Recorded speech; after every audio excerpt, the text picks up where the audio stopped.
and he knew George Romero and Russ Streiner and John Russo because they were all in kind of a similar industry. They were doing films, like commercials and things, and they all decided to make a feature film, and so they all pulled their resources, and they needed a kid my age, and I happened to be alive and available, so that was how I got the role. How did you enjoy it as a kid in a zombie movie? How was it didn't scare me at all. It was like a dream come true because I loved horror movies at that age. I still do.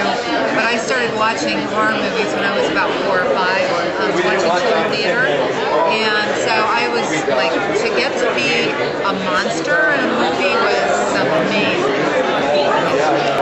So, did you ever have an idea of how big it would become? Did you know this was going to be huge as it is, or was it? No, I mean, I didn't even project like a week into the future. Like I knew that was what I had to do that day, or the following week. But it was, I never thought about like what it would become, or who would see it, or how long it would last. And so that, I mean, the fact that I'm sitting here this many years later, it's amazing. It's astonishing because these conventions didn't exist in 1967 or 1968. And so, the first time I was invited to one, I'm like, what? You want me where? For what reason? Really? So. How has being in it affected you?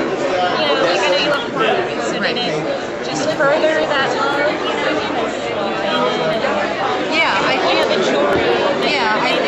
I think it definitely did sort of advance my sort of horror agenda, because I've gotten to do conventions and I've met other people from horror movies and I've met other horror fans, and it's like all really inspiring, and I've seen other movies because of the conventions that I might not have been aware of. So it's all, it's just built like this amazing life of horror, and all of my jewelry is kind of inspired by the dark side too. Well, I started taking classes in lost wax casting. I'd always been involved in art one way or another, and I taught ceramics for 25 years. But I started doing lost wax casting, I guess about 15 years ago or so. Really loved it. I was doing metal sculpture, and then I started doing lost wax casting, and I love sculpting. So, that's how the jewelry stuff came about. How long have you been doing it? I've been doing the horror jewelry for a living, actually, about the last year and a couple months when I quit my job. So I'm not teaching it. So now that's how I'm making a living. And then the Save the Chapel. Talk about that. Yeah, the Save the Chapel project.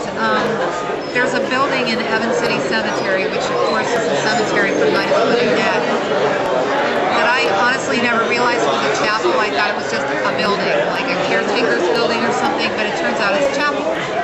It's been falling apart, and it appears in the film, and it's iconic for everybody who's ever seen the film, and people who visit the cemetery have their pictures taken in front of this building. And in fact, I met a couple here this weekend who got engaged in front of the chapel. Yeah, and they have pictures of it, so it's really, really cool. But the cemetery doesn't have the money to renovate, repair, so we're trying to raise money to get it back up to the standard that it was certainly in 1967. And we have 1 year to do it, so there's a looming deadline.